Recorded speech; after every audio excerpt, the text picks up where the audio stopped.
countdown is on. Action Mayava. He rolls to his right, and he throws on the run into the field, and it's caught! Deuce Robinson went to the top of the mountain on 2nd and goal for USC. Mayava whips it out wide, and it is batted and caught. Kyron Hudson had it hit his chest plate and ricochet back into his waiting arms. In the pocket, throws, caught, and the reach, touchdown. Jacoby Lane's got another one. His third of the game, and the Trojans have themselves a lead. It's time for 25 teams in 25 Grums. In typical Nick Grimm fashion, he managed to sneak in USC versus Nebraska highlights, which, of course, we all remember what happened in that game. We do. There is somebody in the chat who was happy about the result of that game. He is the voice of the Trojans. It's his job to be happy about the Trojans winning. Pete Arbogast joins us on the Prairie Flower Casino Zone hotline. Pete, good afternoon. Good afternoon, boys. We didn't have much to cheer about last year, so we were glad to get one. Let me tell you. Definitely hear you there. You know, the move to Jaden Mayava was made shortly before the Nebraska game last year. Now he heads into fall camp being the presumptive starter. What have been the observations so far from Jaden, and can he live up to the lofty expectations of all of those great USC quarterbacks who have preceded him? If only they let us know. We're one of those schools where they lock us out of practice. We don't see anything. So we go in for stretch, and then they kick us out, and we can go in afterwards and interview guys. We don't know anything. I do know what I saw at the end of last year. Mayava looked good, but not great yet. He made a lot of good choices, but he made some bad ones, too, against Notre Dame in particular. And I don't think he ran as much as I thought he was going to. The film we got when he was freshman of the year in the Mountain West with UNLV showed us that he could put it on the ground and run, which is a staple of Lincoln Riley's offense, especially the quarterbacks over the years they've run. So I'm hoping that we see more of that. And he's got to be more settled than he was at the end of last year, coming into the middle of the season and being the starting quarterback. I'm sure he'll be better and more settled than he was. Plus, he's got a couple, 3 or 4 games really at the start of the season where he can really get his feet wet and feel strong going into the second half of the season this year. Pete, looking at some of the pieces around him, it sounds like, from reading the reports, Wayman Jordan has had a really good camp at the running back position. Do you expect the JUCO transfer to start at that spot this year? Sure do. He was the equivalent of the Heisman Trophy winner for junior colleges. And I can remember a guy named O.J. Simpson who was similarly touted when he came in. I'm not saying Wayman Jordan is going to be that kind of running back, but I think we're going to see him be the starter and Eli Sanders behind him, and a kid that was coming along really well last year, Brian Jackson. So they've got a good, deep room. And actually, frankly, they've got a good, deep room at receiver as well. The offensive line is the question mark on that side of the ball, starting and backup guys. They got a lot of guys, but they're just untested guys, and that's not usually a good thing going in. No. Pete Arbogast, voice of the Trojans. USC is our team today in 25 teams and 25 Grums. You mentioned wide receivers a moment ago. 3 of them left in the portal, went all to Power 4 schools, and a lot of times that'll cripple most operations, but USC obviously has always recruited receivers well. There's talent in the queue. Do they have the right pieces around Mayava this year to make that passing game more explosive? Appear to have that. Jacoby Lane is really, really good. Really. And Mekhi Lemon was really good last year, too. So there's 2 for sure. And then they've got some other guys that have come in. Zach Williams from Utah. Prince Strawn is supposed to be pretty good, too. We just haven't seen him on the field, so I don't know. But those 2 first guys, that's a good 1-2 option for sure. Deuce Robinson's loss. I was surprised that he left because he wanted to play baseball, and he was going to be a starter in SC in baseball, and they had a good season last year and made the playoffs. So I'm surprised as a 2-sport athlete that he decided to leave. Pete, you mentioned the offensive line at Big Ten Media Days. That was what Lincoln Riley identified. He talked about, in particular, about the tackle depth as one of the biggest questions on the offense. Given how little you have seen of them so far, What are you going to be looking for in September to give you an answer one way or the other if they figured out which of those guys, because you mentioned a lot of bodies, which of those guys are going to be stalwarts this year? You know, the most important thing is whether or not they're going to get DJ Wingfield back. The NCAA declined to give him that 6th year, and that was a surprise to SC because he came in from the transfer portal. I guess they were surprised because they were expecting him to play and start and be really good at left guard. Now, he's taken the NCAA to court. That doesn't always go well, but lately it's been better for athletes and universities and everybody. So maybe he does get to play. It's not so terribly important. It is important to get in shape, but it's not so terribly important to have him in game shape to play against Missouri State and Georgia Southern. But then you get into Purdue and Michigan State and Illinois, you got to get going.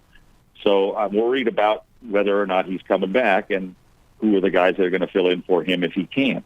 Elijah Page is a really, really good left tackle. He's going to be fine. John Ray Reed at center is going to be fine. Alani No is going to be fine at right guard. They're going to be okay. As you mentioned, the depth is an issue. Isn't it always at most schools? Especially on the offensive and defensive lines. You just can't have enough bodies up front. Pete Arbogast, the voice of the Trojans, USC, our team in 25 teams and 25 Grum. Statistically, Pete, even though the record wasn't better, it was a better defense than the 2023 unit. What's it going to take to make that another next step forward in improvement? Where does that come from? Get bigger and uglier, and they did. They used the transfer portal really well again on defense, and the guys that are coming back are good. I think they're expecting this defense to be much more physical and much better than they have been. They were better last year. They couldn't hardly do worse than the year before that because they, other than not being able to tackle and cover anybody, they were great in 23. But in 24, it's an old John McKay line. Yeah, they were better. And unlucky at some points, didn't tackle great in some, and then it cost them games. They lost 5 games in the last minute.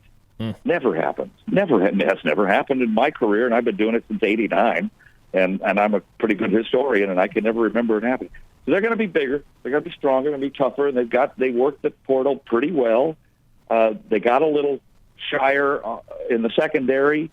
Prophet Brown was supposed to start at the nickel. Pretty experienced guy, and they're going to have to find a guy to move over and take that slot. Like any college team. They're not ranked in the top 25. There's a reason for that, because they're going to be playing a lot of guys that nobody's heard of. But it's not going to be long. I think they're a top 15 team by the end of everything, a 9-3 top 15 type team, which will lay the groundwork for future really great national championship contending teams finally again, probably in 26, 27, 28. Pete, you mentioned Prophet Brown, a non-contact injury. Reading between the lines, because I know Lincoln Riley, I believe, has said, we're expecting him back. We just don't know when. But then, I don't know. Some of the vibes that I got from the stories were, are you sure he's actually going to be back this year? What do you think?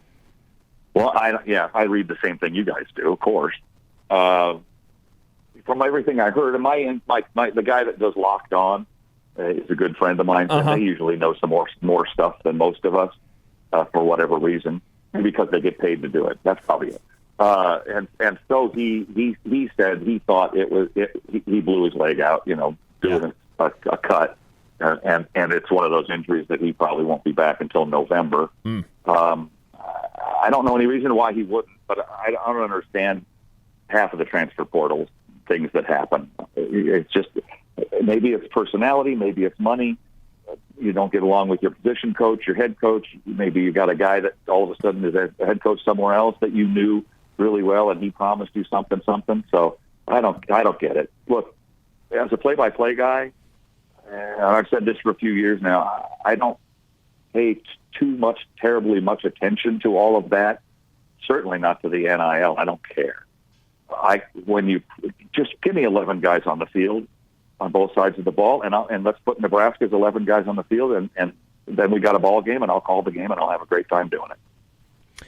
Pete, you mentioned a moment ago, the hope is, you get to 9 wins this year, you use that as the foundation, and then you get back to contending for national titles in the years to follow.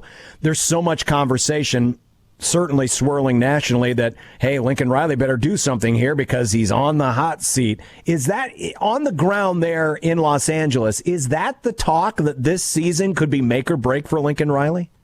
Yeah, there's a lot of money to be had. You're going to have to pay him off pretty good if you buy him out after this year. Now, the longer you go in this contract, the more likely that would be if the results were continuing to be 7-5, 8-4. That doesn't sit very well at the big schools. It just doesn't. Yeah. And so you better show some improvement this year. You sure is better. He knows the seat's hot. Everybody does. Every seat is hot. The Michigan, the Ohio State seat is hot. They won the national championship. That seat's hot. If you go 7-5 all of a sudden for some reason, it'll be blistering. You got to win. You got to win. That's all there is to it. Pete, one more from me. Cross-country travel. It was such a conversation last year, especially given that multiple underdogs won at home against teams that were either going west or were going east. You saw how that could affect a team, especially in that Minnesota loss that USC had. Is it something you think that they were able to learn from that they can apply to 25, or is this just kind of the cost of doing business in a cross-country conference in this decade? Yeah, I mean, I hope so. For God's sake, we lost to Maryland. That's almost impossible. But it works in reverse, too. I mean, you come to the Coliseum from 3 time zones away, and you probably got a little bit of a problem. You see it in the NFL all the time. East Coast teams coming to Seattle and San Francisco and L.A., it's tough to win when you do that much traveling. I didn't think so. It didn't bother me because I'm not playing. The ugly part was getting back at 3-4 in the morning. Oh yeah, that's not optimal, but whatever. You know it's coming. So you sleep on the plane. You just do the best you can. It's part of the gig now. That's part of the job right now. Mm-hmm. Pete, we always wrap up these segments with some quick answer, rapid fire questions. Are you ready? Uh-oh. Okay. Oh, this is the first person to not sound confident, Nick. Let's find out. Let's hit it. Rapid fire. Rapid fire. You do not throw rocks at a man who's got a machine gun. Rapid fire. The most important player this year for the Trojans is? Wayman Jordan. The player you're most interested to see how they contribute this year? Well, I think I'm really looking forward to Mayava, really. The minimum this team, what's the floor for the expectation this year at USC? They don't win 8, heads are going to roll. The thing you love most about this team this year is? I get to go out and call another season of SC football. What an answer. I love it. The thing that worries you most about this team is? We're changing management in our broadcast. We're moving to Learfield next year, and I don't know anybody. It's a brand new crew, so I better be damn good this year. What percentage chance do you give SC of winning in Lincoln this fall? Oh, I think it's decent. We had a heck of a game last year.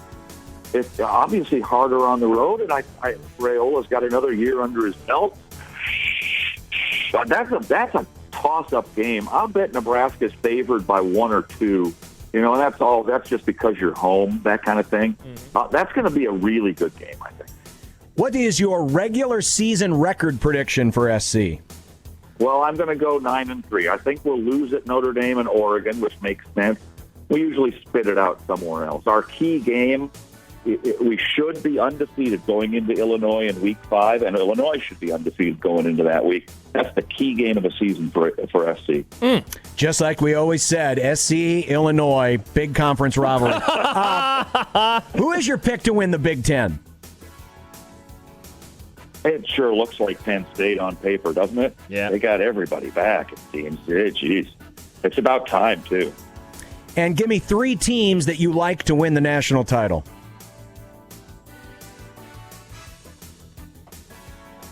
Yeah, I'm gonna hold off on that one. I'm in the middle of reading my preseason magazines.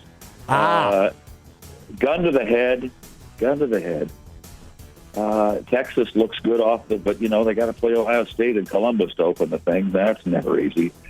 I'll bet they're in the mix. Texas, Penn State, and somebody we're not thinking about. And somebody we're not thinking about. I like it. Pete Arbogast, the voice of the Trojans. Pete, appreciate the time. Have an enjoyable season. Congratulations on making it to another year of college football. You've had a good run. It's all that matters to me, baby. 6 more to go. If I get to 2030, we're all set. I'll see you out there. Thank you, Pete. We'll see you. Pete Arbogast, the voice of the Trojans. As we wrap up our preview of USC, let's take a look. And, yeah, like Pete said, they should be 4-0. Headed into that Week 5 matchup in Champaign. Should be a really interesting game. I don't know what the other games are matched up against it, but that certainly has one of the 3 major windows, either the Fox, although I'd be surprised if they put a West Coast team at big noon. Certainly this could be a CBS game at 2:30. Heck, he could even be in prime time. When's the last time Illinois has been in prime time on a network? Yeah, that could be the NBC game for sure. So they should be 4-0. Wait, never mind. Penn State plays Oregon that week. Oh, well, yeah. And Bama plays Georgia. Holy crap, what a weekend of football. The idle weeks are interesting because they only come a couple weeks apart. Yeah. Idle week after Illinois, but before Michigan. Then you go Michigan, then the rivalry game at Notre Dame, then an idle week before Nebraska. So SC is going to have an extra week to prepare. Even though they play back-to-back road games, there's an idle week in between. Yeah, pretty interesting schedule. A nice little runway for them leading up into that game in Champaign. And if you're looking at the road games, I mean, at Purdue, that atmosphere will certainly be stinky. So that should be a nice win for them. Michigan State and Michigan coming all the way across the country.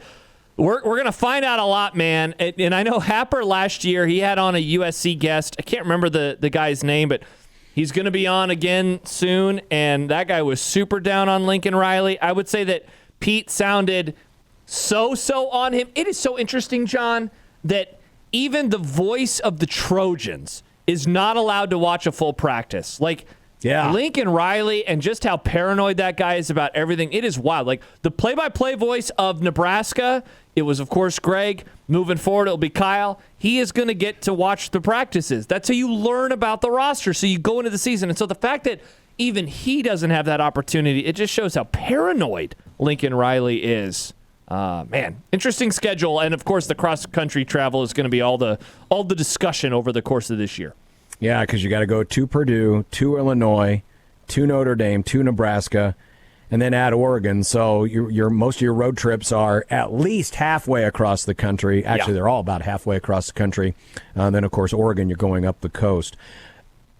A 38% chance of 9 wins, 8.1 wins according to K-Ford ratings. So that's where they sit. And he said it about a 50-50 game. Sure enough, K-Ford has 54% chance to win in Lincoln in early November. First game of November for Nebraska.